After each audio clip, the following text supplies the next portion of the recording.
I just always wanted to be a sports broadcaster. When I was in 8th grade in Brooklyn, we put out a little yearbook. There was a place to fill in future occupation. And as an 8th grader, I wrote down sports broadcaster. I was a New Yorker, and I was a pro sports guy, and I had no contacts at the University of Alabama. The rest, as they say, is history.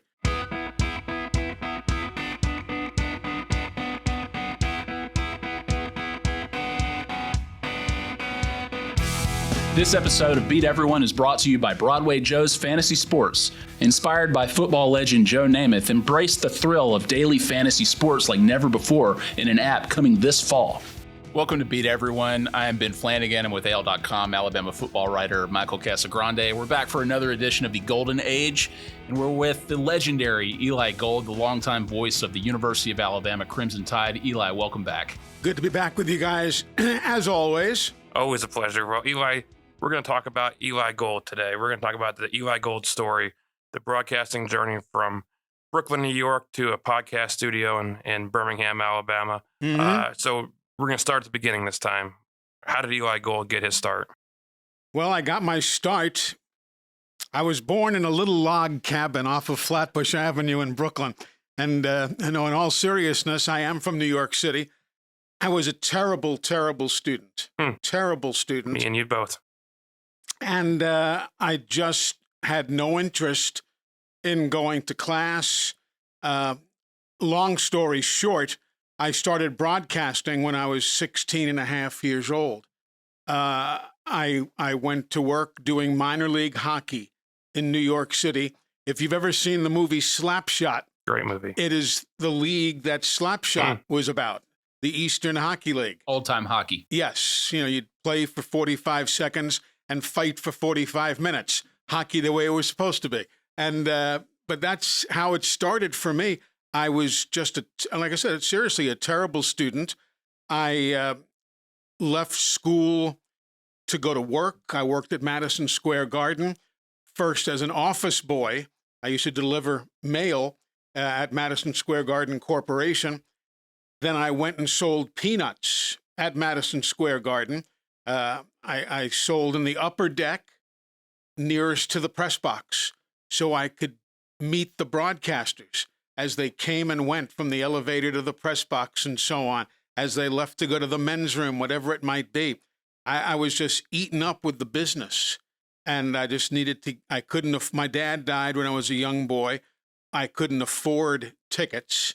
So I said, how's the best way to do this? And I said, well, let them pay me to show up.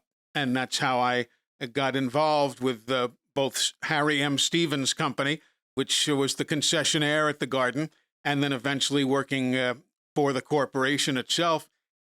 And I got the job in minor league hockey. I had been there for a short while, and I was hired as the color man for no reason other than I was hired as the color man. I don't know.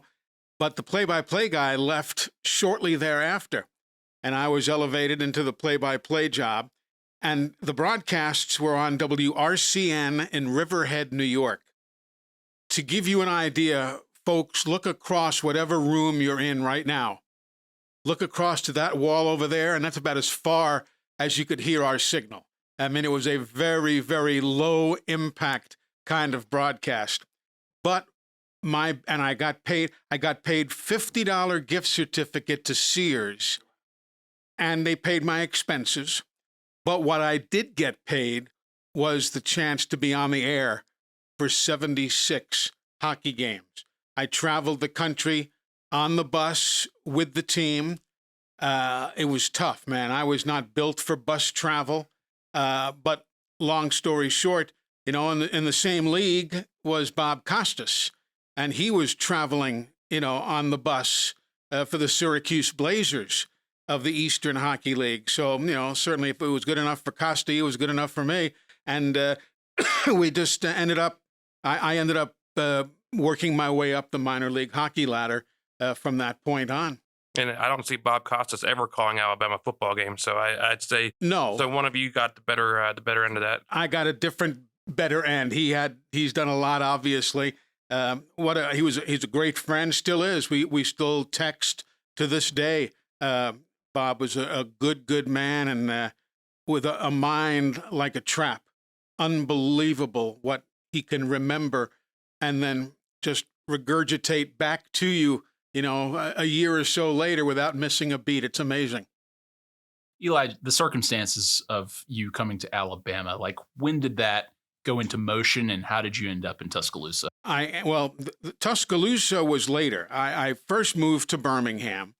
I was doing minor league hockey. I had worked my way up through the minor leagues, and I was doing the equivalent of AAA. I worked for the team that was the farm team for the Toronto Toros of the WHA. The Toronto Toros moved to Birmingham and became the Birmingham Bulls. So I was already simple translation, right? Yeah. So I was tied into the organization, and next thing you know, I got a call because they didn't have a hockey broadcaster here in Birmingham. Gary Sanders, who used to do the Auburn broadcasts, was filling in, but that was not his real job. He was working at Channel 13, was doing the Auburn games. They needed a broadcaster, and the guys with the parent club said, well, we've got this guy. And so I moved to Birmingham to become the voice of the Birmingham Bulls of the World Hockey Association. And then shortly thereafter, even while I was still living here, I got signed on as the voice of the St. Louis Blues of the National Hockey League. And I did all of their road television, did all their road games on TV, and just started learning my way and, got my way going in hockey. And I did a fairly good job. So that's what got it all going. So I moved here to do the Birmingham Bulls of the World Hockey Association. Like who didn't move to Birmingham the first time because of hockey? Exactly. I thought everybody did that. Right. Eli, when did you know you had the voice for this? Like when did you figure out, or was it family or somebody who said, you have a unique voice, you've got something for broadcasting?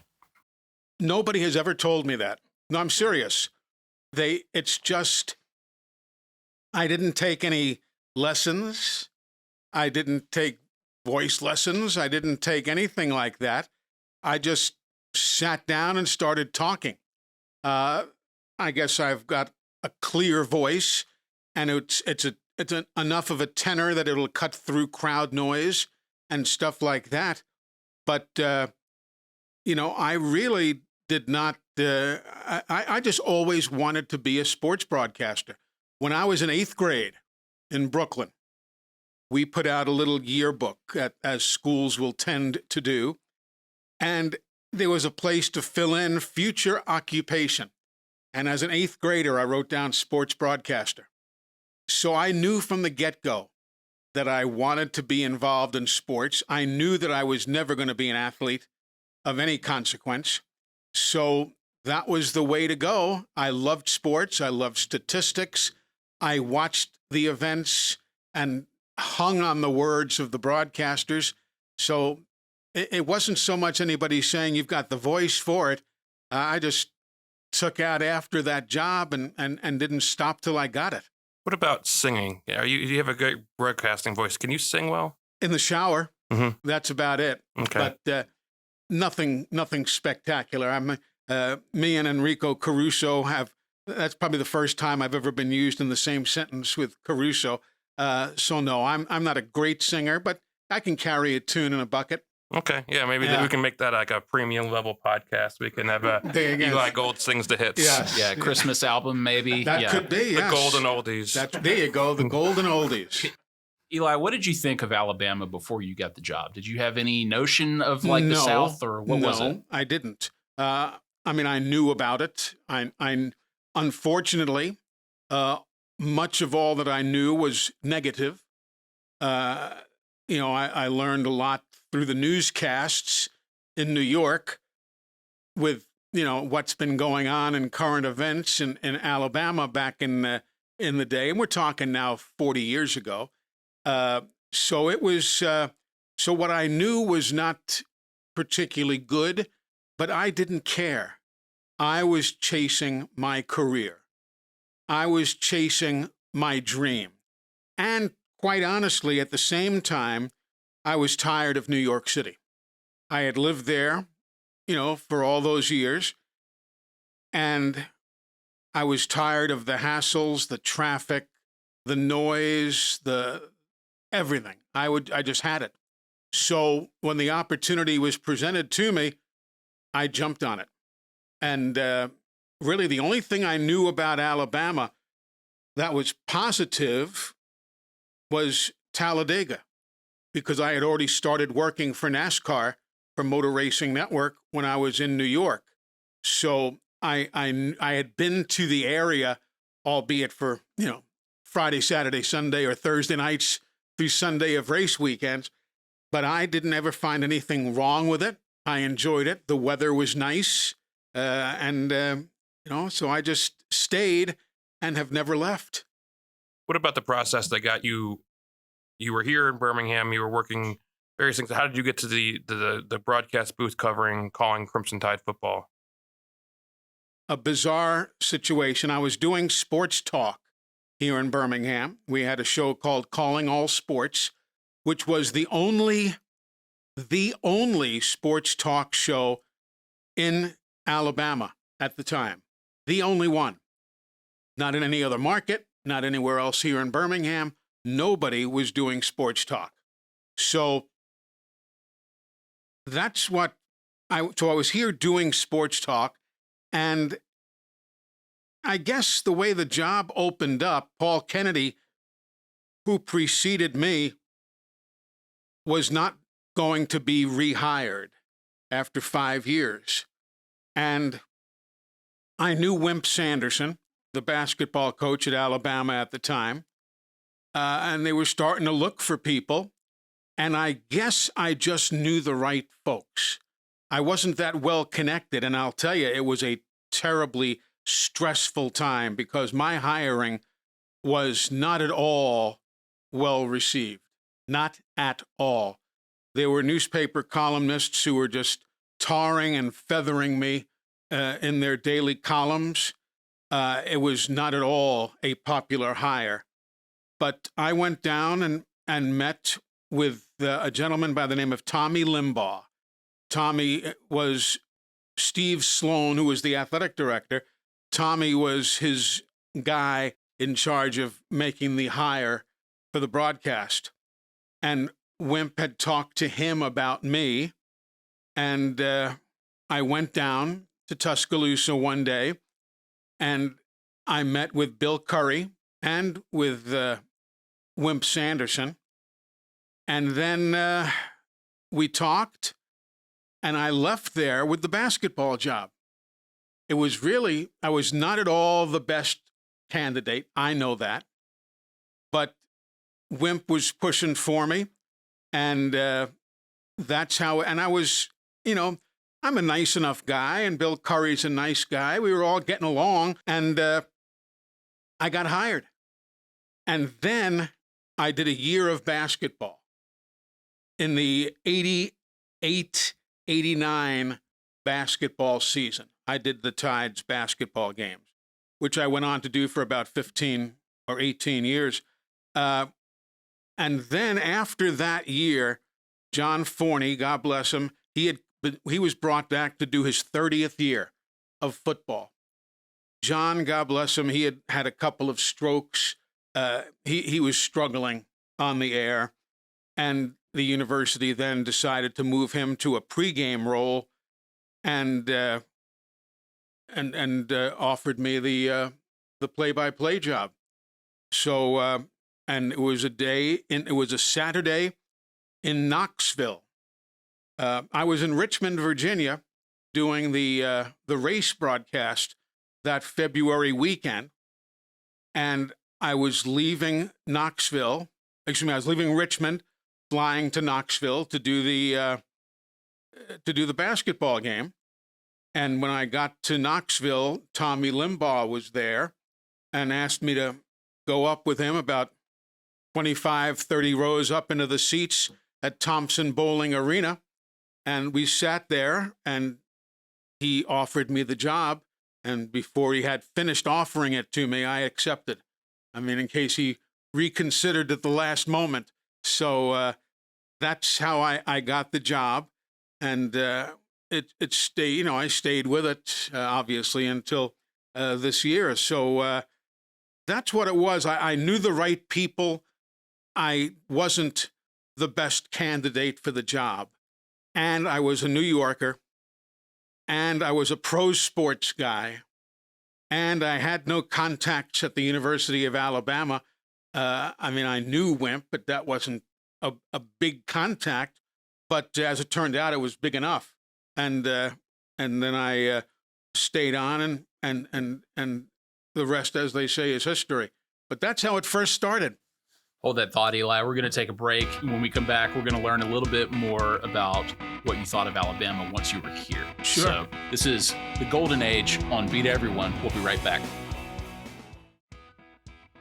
All right, we're back with Eli Gold. This is the Golden Age on Beat Everyone. Eli, I want to know when you felt like you made the right choice coming to Alabama. Oh, I knew it immediately. I knew it literally the very next week, because when I joined, I came in February and started doing hockey. And again, I'm a lifelong hockey fan. I was a New York Rangers season ticket holder growing up. Again, in those days, the tickets were $2.50. So it's a little different than it is now. But I was a Rangers season ticket holder. But the week after I set foot here in Birmingham, I began a road trip with the Bulls to Edmonton, Winnipeg, Calgary, somewhere else. And I said, man, this is it. This is it. And then the next week we were going to Toronto and then Boston and what have you. And I just loved it. So I knew instantly that I had made the right decision, and I enjoyed the area. I didn't sit in traffic. In those days, and again, we're going back now to 1977. So times are a little different, 77, 78. Summer Sam. Huh? Summer Sam in New York. Yeah. And we didn't have here any problems. Like, we didn't have rush hour. We had rush minute. It was it's a little different than it is now. But out on 280, where there's now all sorts of development, as we all know, there was nothing. It was forest. There was nothing there. So I know people who lived out in Inverness, which is now like right down the street, seemingly. And in those days, what in the heck are you doing living out here? It was in the middle of nowhere. So times have changed, but I enjoyed that. I enjoyed the openness. I enjoyed the nice temperatures. It was February, but it was still pretty warm, compared to what was going on in New York at the time. So, but then you got to July and August. How did you feel about that? Yeah, I didn't mind. I really didn't. My blood thinned out. That was about the only part of me that did. But my blood thinned out, and I enjoy the heat. I enjoy the warmth. So I've had a good time, and I never really looked back. I never have. No fish out of water moments when you were down here? New Yorker in Alabama? Really. No, you know what? I made it a point to be the guy who always gave in. I was not going to say, look, I'm from New York. Here's how we did it, and here's how you've got to do it. I wasn't going to be the ugly New Yorker. Yeah, they love that down here. Yeah, when people do that. I just said I'm doing it their way. And then if the opportunity presented itself, I would, after a while, I would say, you might want to consider this.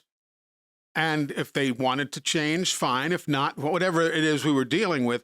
But no, I made it a point to fit in and just be the nice guy who came down for a job and is thrilled to be here. And I was thrilled to be here. It's understandable. I too came from out of the area to make Alabama home. So yeah, it's an adjustment for anybody, but it's I'm happy to be here. Exactly. And I'm sure everybody else is happy that we're here. Well, I know they're happy that you're here. Oh, they're more happy that you're here, Eli. Trust me. But you're talking about the heat and the heat, figurative and literal, that you received when you first got to the Alabama job, following the Crimson Tide. What was that like? And then how did you respond to it? It was terribly painful. They announced in February, shortly after that meeting that I had with Mr. Limbaugh, they announced that I was going to do the football starting the following season. And it was not pleasant. In what should have been one of the happiest times of my life, it was anything but. It was, I mean, honestly, I didn't know if I'd make it to the first game, let alone make it to the second year, as I had mentioned on another one of our episodes. I just didn't know. So I just went about my business. Doing the best I could. And if that wasn't going to be good enough, well, so be it. I tried. And obviously I was retained for all these years, but it was not pleasant. There was one columnist, and I won't even write his name. Not me. It wasn't you. I was just a boy. Yeah, it wasn't you. But there was one guy who was a big-time columnist. Birmingham had two newspapers at the time, the Birmingham News and the Birmingham Post-Herald. And this gentleman was a senior columnist for one of those two papers. And he just tarred and feathered me. He said, and, there was, how the hell are they giving their football job to this guy? He doesn't know anybody. He's from New York. He's a pro sports guy. Heck, he didn't even go to the Iron Bowl last year, which was true, But why didn't I go to the Iron Bowl? What he didn't bother to investigate is the fact that I was on the road with the basketball team. At that point, I was just doing the Alabama basketball. I was on the road with the basketball team for a tournament in Richmond, Virginia. And as a matter of fact, as soon as John Forney signed off the broadcast that day, they tossed it to me in Richmond. But that didn't register with this guy. These newspaper guys. Can't trust them. So, so it was, but they made stuff up like that. They tried to create reasons why I shouldn't have been hired. But thankfully, he's gone or not working or whatever. And here's how it is. But it was not pleasant. It was not pleasant at all. But, we got over it. Eli, what would you tell your younger self now about pursuing a broadcasting career, whether that's telling your younger self or even young people who want to get into this business? Like, you've obviously been doing this for more than 4 decades, certainly had a career before you even came to Alabama. So what is like a maybe hard and fast rule or just any wisdom that you would impart to your younger self? Just work hard and be prepared. Be prepared. Be prepared. And did I mention that you need to be prepared? Work hard and don't shortchange yourself. It's not fun. The preparation is not necessarily fun. Sometimes you're sitting there at your desk and you're staring at another stat sheet, or you're reading another column from somebody who's written something, what have you, and you just want to get away from it. But when the lights go out because of a storm, or lightning comes in, or whatever it is, and you've got to fill for an hour or two, you want to do that work and have it ready at your side so you can do the good job. There's nothing better than being able to say, all right, they just sent the teams to the locker room, but you know that you've got enough stuff here on your preparation and on your chart that you can talk for hours. There's no better feeling than having that. So it's a great way to make a living. It's a fun way to make a living, but don't get lazy. Do not get lazy. Work hard, harder still to make sure you're prepared for the broadcast. It sounds like that's happened to you before. You've been in a booth with the weather delay. And It's happened about 5 or 6 times. And in the old days, we did have to fill like that. We would talk and tell us. I remember, I forget, I guess it was the Ole Miss game. Bama was heading towards the end zone to our right, and then Ole Miss had gotten the ball, and then the lightning began flashing. And Snake and I, Kenny Stabler, we had to sit and talk and tell stories for a good hour and a half. But, we could do that. Snake, Lord knows, had stories that could, last you a lifetime. I had a lot of stories to tell. And we just sat back and relaxed. And that was the thing, too. Just relax. I told Snake, I'll never forget, I said, take a deep breath. We'll be just fine. That, just you and me sitting here shooting the breeze. And, so that has happened. It happened at Missouri a few years ago with that a terrible rainstorm. But nowadays, when we have a delay of that nature, speaking for the Alabama network, we would still keep it there, but we would replay the Hey Coach show from 2 nights prior, from Thursday evening. We would, bring in guests and stuff. So we did things, we had things available to us. The Hey Coach show is an hour. So that, if you're going to have that long of a delay, well, we could fill it with an hour's worth of entertainment, better than us just sitting there flapping our jaws. So, but yes, it's happened to me, I guess, about 5 or 6 times over the years. That's all, not many. When you take a look at how many games we have had in all those years, but I guess there've been about 5 or 6 times where the game has been delayed by weather. Before you got here and when you came, what was your understanding of Alabama football, its history, Bear Bryant? Before you got there, just like, did you pay attention to Alabama football? Because at that point, I guess in some ways it was a national brand. And how did that change once you had the job and you were part of it? The truth is, I knew virtually nothing about Alabama football. In New York City, there was no coverage of college football except for now this is in pre-cable days, remember. There was no coverage. We'd get one game a week. You'd get Keith Jackson doing the ABC game of the week on a Saturday, and that was all you saw. One game a week, and until you got to New Year's, and you had all the bowl games that were on television in those days.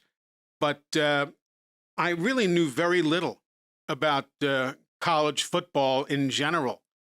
But I learned. I had to learn it in a hurry. When I got here and I went to work for WERC radio, and obviously they carried the Bama games in those days, and I had to do a pregame and this, that, and the other. I had to lean on people very heavily to teach me, what is this all about?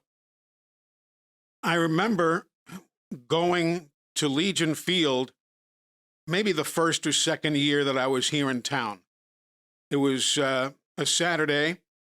Hockey was off for the day, or maybe playing that night. I don't remember. But my current spotter, Butch Owens, and his mom had an extra ticket for the Alabama-Miami game at Legion Field.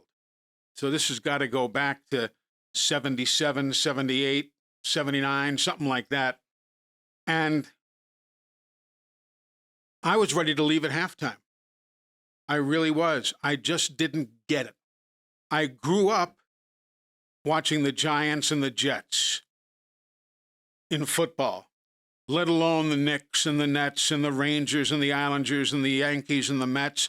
I mean, I grew up in a pro sports atmosphere, and I couldn't understand why I would want to watch an 18-year-old kid doing something that I could wait one more day and watch on television, the best in the business doing it.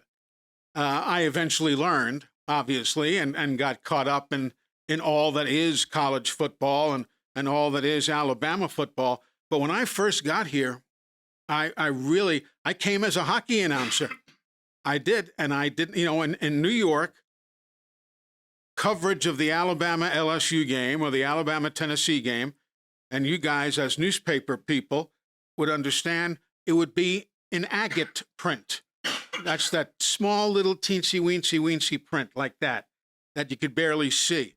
it would be a paragraph. Tuscaloosa, Alabama. Alabama played Tennessee, beat them 73-29. Joe Namath threw for such and such, whatever it is. And it was in that little agate print. So it got no coverage. So I knew nothing about it. I learned when I got here, though. Eli, did you ever think that you would stay in Alabama for this long? Not really, but I didn't know. I was just taking it as it came. And I've had many opportunities to leave. I've been blessed to have been offered a number of jobs over the years. I just never wanted to leave, and I wasn't going to give up Alabama football. That's why I left the National Hockey League when I was doing the Nashville Predators. My second stop in the NHL, the team ownership changed, and they said, well, we'd love to keep you, but you're going to have to move to Nashville, and you no longer can have your Saturdays off to do Crimson Tide football. And I said, well, I appreciate that, but I'm going to stay with the Crimson Tide. So, no, I never expected to be here this long, but once I got here and got settled, raised our daughter here, there's been no reason to move on. Thank you for sharing all this. I mean, you're very welcome. I feel like I know Eli Gold now, where you came from, who you are, but that was awesome. So thank you so much. And I know we're going to do this again soon. So please come back. I will. And if you have a question for Eli, leave us a voicemail, 205-523-4809. Subscribe to Beat Everyone on YouTube, Apple, Spotify, wherever you get your podcasts. And next time, we're going to talk about Eli's best called games and if they exist, and if you care to admit to any worst called games, that's up to you. It's subjective, I know. We'll talk about it. For Michael Casagrande and Eli Gold, I'm Ben Flanagan. This episode of Beat Everyone is brought to you by Broadway Joe's Fantasy Sports. Inspired by football legend Joe Namath, embrace the thrill of daily fantasy sports like never before in an app coming this fall.